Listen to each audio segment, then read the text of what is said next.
قافلہ آہستہ آہستہ اپنی منزل کی جانب رواں تھا۔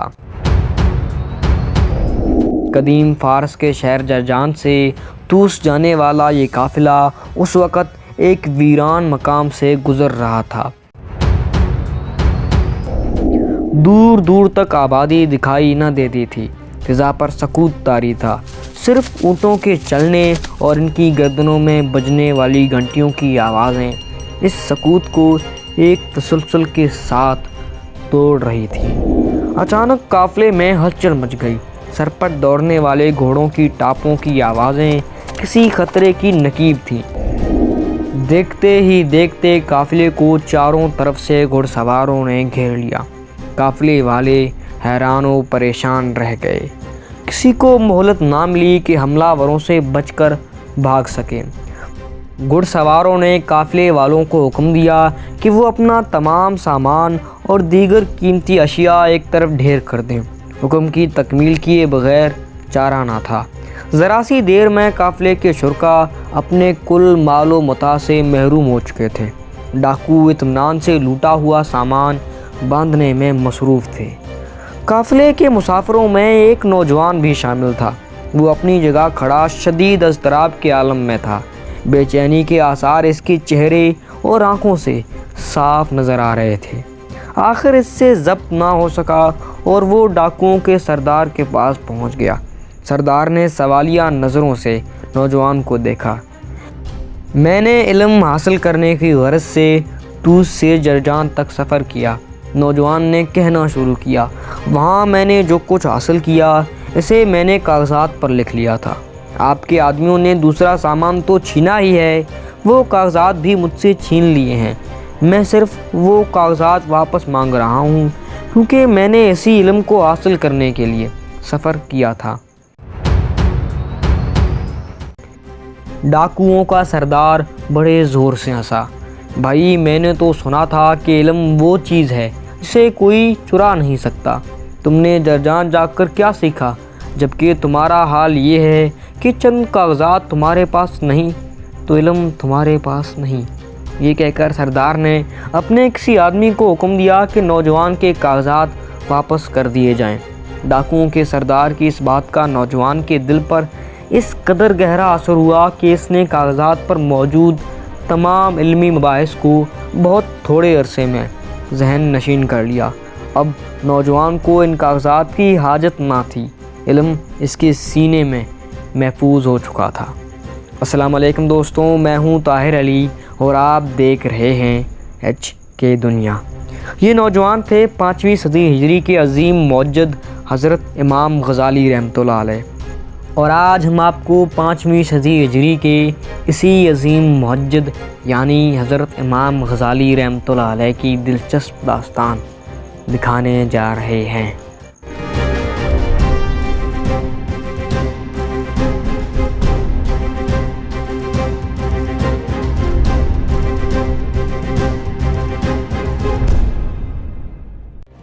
آپ رحمۃ اللہ علیہ کا نام محمد کنیت ابو حامد اور لقب حجۃ الاسلام تھا۔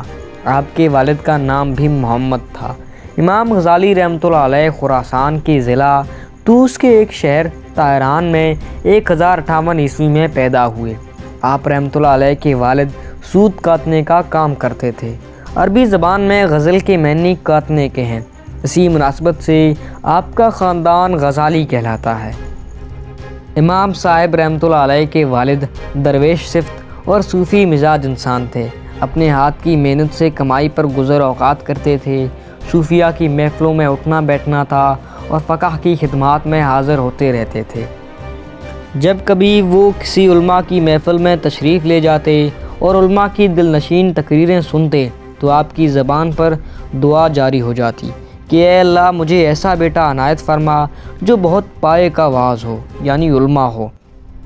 آپ کی یہ دعا قبول ہوئی۔ آپ کے ایک صاحبزادے امام غزالی رحمۃ اللہ علیہ بڑے فقیہ اور دوسرے صاحبزادے احمد غزالی بہت بڑے واعظ یعنی علماء بنے، لیکن آپ کی یہ خواہش آپ کی زندگی میں پوری نہ ہو سکی۔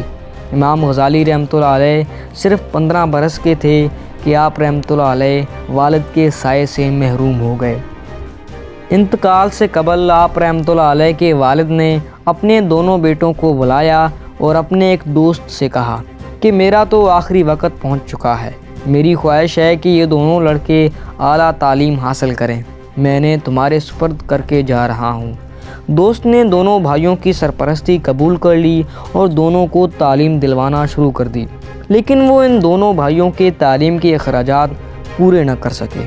مجبور ہو کر انہوں نے دونوں برادران کو مشورہ دیا کہ وہ کسی مدرسے میں داخل ہو جائیں۔ اس زمانے میں گھروں یا مساجد میں درسگاہیں قائم تھیں۔ حضرت امام غزالی رحمۃ اللہ علیہ نے حضرت احمد بن محمد رافقانی رحمۃ اللہ علیہ سے فقہ کی تعلیم حاصل کی۔ اس کے بعد امام صاحب جرجان چلے گئے، جہاں آپ نے امام ابو نصر اسماعیل رحمۃ اللہ علیہ سے درس لیا۔ امام ابو نصر اسماعیل رحمۃ اللہ علیہ سے تحصیل علم کے بعد امام غزالی رحمۃ اللہ علیہ واپس طوس چلے آئے۔ اس زمانے میں اگرچہ ہر شہر علم و فن کا گہوارہ تھا، لیکن دو شہروں کو بے حد شہرت حاصل تھی، یہ تھے نیشاپور اور بغداد۔ اس دور میں دو بزرگوں کے علم و بصیرت کی سارے زمانے میں دھوم مچی ہوئی تھی، یعنی امام الحرمین رحمۃ اللہ علیہ اور علامہ ابو اسحاق شیرازی رحمۃ اللہ علیہ۔ یہ دونوں بزرگ انہی شہروں میں درس دیتے تھے۔ نیشاپور طوس سے قریب تھا، چنانچہ امام غزالی رحمۃ اللہ علیہ نے نیشاپور جا کر علم حاصل کرنے کا فیصلہ کیا۔ امام غزالی رحمۃ اللہ علیہ امام الحرمین رحمۃ اللہ علیہ کی خدمت میں حاضر ہوئے اور آپ رحمۃ اللہ علیہ کے شاگردوں میں شامل ہو گئے۔ امام الحرمین کے شاگردوں کی تعداد 400 کے قریب تھی۔ امام غزالی رحمۃ اللہ علیہ نے اپنی بے پناہ فراست اور علم سے گہری دلچسپی کی بدولت بہت جلد ان 400 شاگردوں میں نمایاں مقام حاصل کر لیا۔ چنانچہ امام الحرمین نے خوش ہو کر فرمایا، غزالی درِ ذخار ہیں۔ اس زمانے میں طریقہ کار یہ تھا کہ جب استاد درس دے کر فارغ ہو جاتے تھے تو ان کے شاگردوں میں جو سب سے زیادہ قابل ہوتا تھا وہ اسی درس کو دہراتا تھا، تاکہ تمام شاگردوں کے اچھی طرح ذہن نشین ہو جائے۔ جو شاگرد یہ خدمات انجام دیتا تھا اسے معید کہتے تھے۔ امام غزالی رحمۃ اللہ علیہ کو بھی یہ اعلیٰ منصب حاصل ہوا۔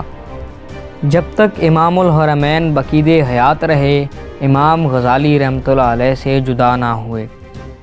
1078 عیسوی میں امام الحرمین نے سفر آخرت اختیار فرمایا۔ اس زمانے میں ملکت اسلامیہ پر عباسی خلافت کی حکمرانی تھی، تاہم خلیفہ کی تائید سے عملی انتظام سلجوکیوں کے ہاتھ میں تھا اور سلجوکیوں نے اسلامی مملکت کو استحکام بخشنے اور اسے سنوارنے کے لیے بہت محنت کی تھی۔ ملک شاہ سلجوکی کے وزیر نظام الملک طوسی کا سارے عالم میں شہرہ تھا۔ امام غزالی رحمۃ اللہ علیہ جب نیشاپور میں نظام الملک کے دربار میں پہنچے تو آپ کو بڑی عزت دی گئی۔ 1091 عیسوی تک امام صاحب نظام الملک کے دربار میں متعین علماء کی جماعت میں شامل رہے۔ ان کے علم کی وسعت اور گہرائی کے پیش نظر انہیں بغداد کی عظیم جامعہ نظامیہ یعنی نظامیہ یونیورسٹی کا سربراہ مقرر کر دیا گیا۔ اس وقت آپ رحمۃ اللہ علیہ کی عمر صرف 35 سال تھی۔ اس کے بعد امام صاحب بغداد پہنچے اور جامعہ نظامیہ میں اپنی ذمہ داریاں سنبھال لی۔ آپ کے علم کی دور دور تک شہرت تھی۔ اب آپ رحمۃ اللہ علیہ کو اس قدر بلند مقام حاصل تھا کہ مملکت کے اہم کام آپ کے مشوروں کے بغیر انجام نہ دیے جا سکتے تھے۔ اب آپ فقہ پر درس دیا کرتے تھے۔ اس دوران آپ رحمۃ اللہ علیہ نے علم فقہ پر چند کتابیں بھی لکھیں۔ امام صاحب رحمۃ اللہ علیہ کا درس بڑی شان کا ہوا کرتا تھا۔ آپ رحمۃ اللہ علیہ کے درس میں 300 مدرسین، 100 عمرا اور کئی لوگ شریک ہوتے تھے۔ امام صاحب رحمۃ اللہ علیہ واعظ بھی فرماتے تھے۔ ان واعظوں کو شیخ سعد بن الفارس رحمۃ اللہ علیہ ضبط تحریر میں لے جاتے تھے۔ اس طرح 183 واعظ تحریر کی صورت میں لے آئے گئے۔ ان کو 2 جلدوں کی شکل میں مدن کیا گیا۔ امام صاحب رحمۃ اللہ علیہ نے ان جلدوں پر خود نظر ثانی فرمائی اور یہ کتابیں مجلس غزالیہ کے نام سے مشہور ہوئیں۔ 1090 عیسوی سے امام صاحب نے اپنے زمانے کے مختلف علوم خصوصاً فلسفے کا عمیق مطالعہ شروع کر دیا تھا۔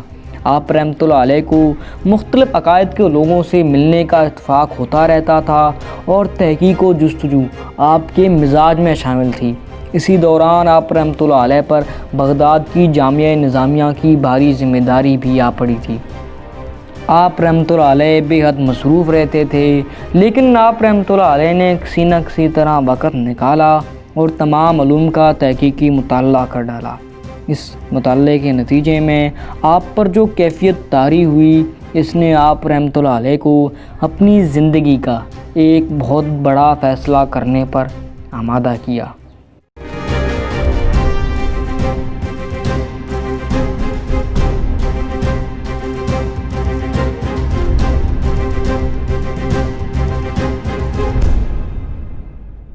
امام صاحب رحمۃ اللہ علیہ نے گہرے غور و فکر کے نتیجے میں یہ بات اخذ کی کہ اصل حقائق تک چونکہ ذوق و حال اور حالات کی تبدیلی سے پہنچا جا سکتا ہے، اور آخرت میں سرخروئی حاصل کرنے کے لیے ضروری ہے کہ اس دار فانی سے بے رغبتی پیدا کی جائے۔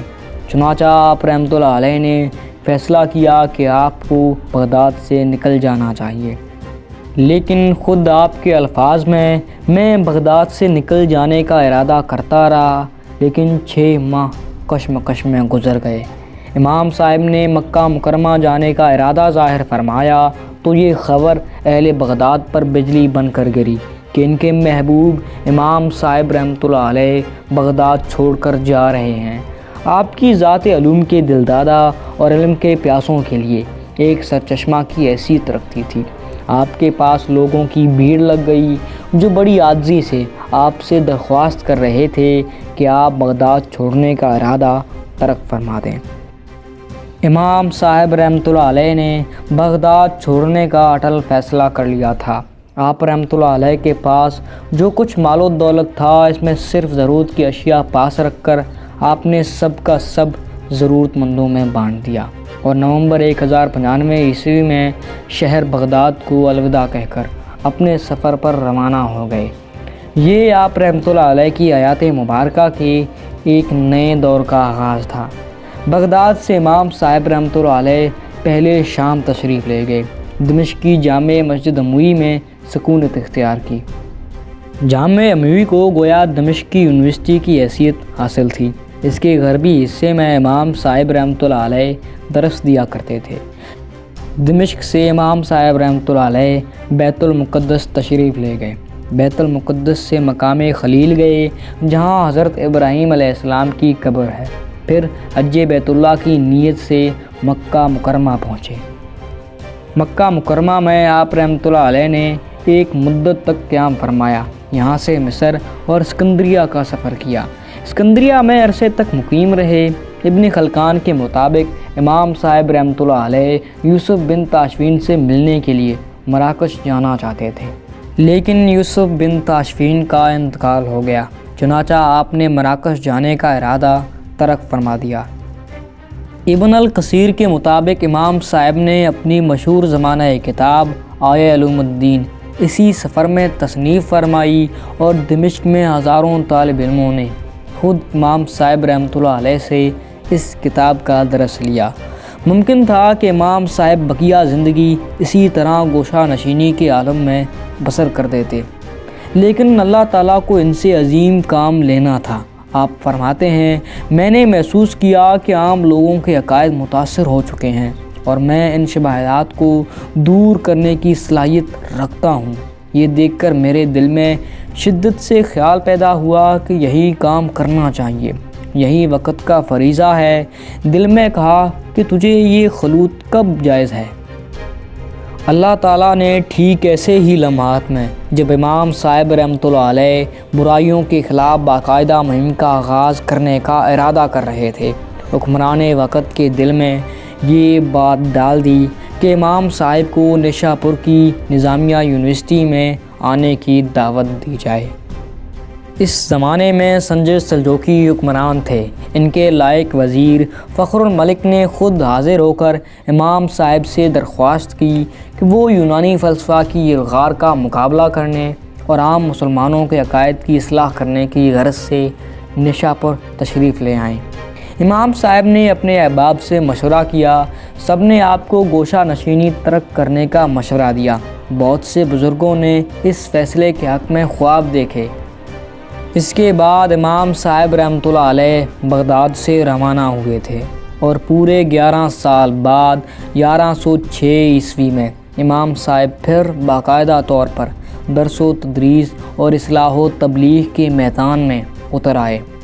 آپ نے حاکم وقت کی درخواست پر نیشاپور کے مدرسہ نظامیہ میں مسند تدریس سنبھال لی۔ امام صاحب نے اس کے بعد جو انقلابی کام انجام دیا، اس کی بنا پر آپ رحمۃ اللہ علیہ کو مجددین میں شمار کیا گیا۔ یہ وہ دور تھا جب الحاد اور باطنیت کے طوفان نے پورے عالم اسلام کو اپنی لپیٹ میں لے رکھا تھا۔ یونانی فلسفہ نے تشکیک کے بیج بو دیے تھے اور تو اور مذہبی مناظروں کا چلن تھا۔ باطنی ایک فرقہ تھا جس نے مسلمانوں کو بڑا نقصان پہنچایا۔ اس عالم میں امام غزالی رحمۃ اللہ علیہ اٹھے اور انہوں نے اپنی پرجلال تقریروں اور کاٹدار تحریروں سے الحاد و فلسفہ کے تار و پود بکھیر ڈالے اور فلسفہ و مناظرہ کی ذہنی عیاشی سے لطف اندوز ہونے والوں کو خوب غفلت سے بیدار کر دیا۔ ان کی انقلابی تحریروں نے مسلمانوں میں نئی روح پھونک دی۔ ان تحریروں کے اثرات یورپ تک پھیل گئے۔ اب تک فلسفہ، الحاد اور باطنیت کے خلاف جتنا کام ہوا تھا، اس کی حیثیت صرف مدافعت کی سی تھی۔ امام غزالی رحمۃ اللہ علیہ وہ پہلے شخص تھے جنہوں نے یونانی فلسفے کا تفصیلی اور تحقیقی مطالعہ کر کے اس کا بھرپور انداز میں جواب دیا اور یونانی فلسفے کی حیثیت کھول کر بیان کر دی۔ امام صاحب رحمۃ اللہ علیہ نے پہلے مقاصد الفلسفہ کے عنوان سے ایک کتاب تحریر فرمائی، جس میں آپ نے یونانی فلسفے کے نظریات اور مباحث کو پوری غیر جانبداری سے پیش کر دیا۔ یہ کتاب آسان زبان میں سلجھے ہوئے طریقے پر لکھی گئی۔ اس کتاب سے واضح ہو گیا کہ امام صاحب کو فلسفہ پر کامل عبور حاصل ہے۔ اس کے بعد امام صاحب نے اپنی زبردست کتاب تحفۃ الفلسفہ لکھی، جس میں انہوں نے یونانی فلسفے کے نظریات اور مباحث پر اسلامی نقطہ نظر سے تنقید کی اور اس کی عملی کمزوریوں اور اس کے استدلال کے صنف کو پوری طرح واضح کر دیا۔ مقاصد الفلسفہ کا نسخہ اسپین کے شاہی کتب خانے میں موجود ہے۔ اس کا ترجمہ عبرانی زبان میں ہوا۔ یہ ترجمہ فرانس کے کتب خانے میں موجود ہے۔ اس کتاب کا ترجمہ لاطینی زبان میں بھی ہوا۔ تحفۃ الفلسفہ کا ترجمہ دنیا کی کئی زبانوں میں ہو چکا ہے۔ اس کتاب نے فلسفے کے ایوانوں میں تہلکہ مچا دیا۔ امام صاحب کا دوسرا اہم کارنامہ مسلمانوں کی معاشرتی زندگی کا اسلامی نقطہ نظر سے جائزہ اور اس کی اصلاح کی کوشش تھی۔ ستمبر 1106 عیسوی میں سلجوقی وزیر فخر الملک کو باطنیوں نے شہید کر دیا۔ اس کی وفات کے تھوڑے ہی دن بعد امام غزالی نیشاپور کے مدرسہ نظامیہ سے علیحدہ ہو گئے اور اپنے شہر طوس میں آباد ہو گئے۔ یہاں آپ رحمۃ اللہ علیہ نے اپنی رہائش گاہ کے قریب ایک مدرسے کی بنیاد ڈالی اور درس و تدریس میں مصروف ہو گئے۔ 500 ہجری میں حکمران وقت محمد بن ملک شاہ سلجوقی نے نظام الملک طوسی کے بڑے بیٹے احمد کو وزیر مقرر کر دیا۔ احمد نے امام صاحب سے بغداد آنے کی درخواست کی۔ احمد نے خراسان کے والی صدر الدین کو بھی خط لکھا کہ امام صاحب کو جامعہ نظامیہ بغداد میں تدریس کے فرائض انجام دینے کے لیے راضی کریں۔ امام صاحب کے نام خط میں احمد نے لکھا کہ بغداد اسلام کا مرکز ہے۔ آپ رحمۃ اللہ علیہ کی قیامگاہ یہاں ہونی چاہیے تاکہ دنیا کے تمام حصوں کے لوگ آسانی سے آپ رحمۃ اللہ علیہ تک پہنچ کر اکتساب علم حاصل کر سکیں۔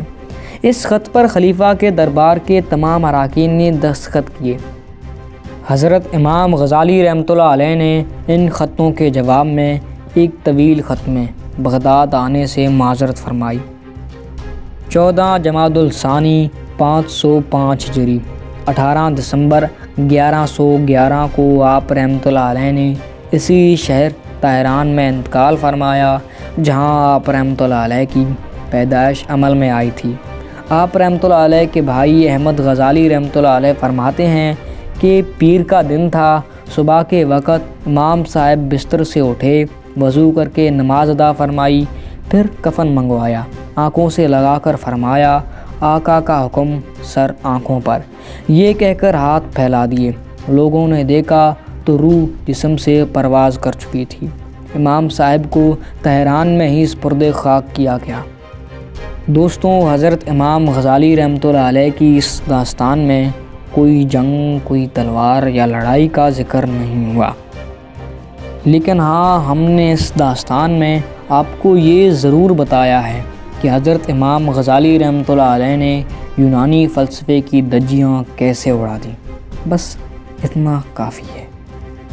دوستوں، اگر آپ کو یہ ویڈیو اچھی لگی ہو تو لائک کریں، دوستوں کے ساتھ شیئر کریں اور چینل کو سبسکرائب بھی کریں۔ میں ملوں گا آپ کو ایک نئی ویڈیو کے ساتھ، تب تک کے لیے شکریہ اور خدا حافظ۔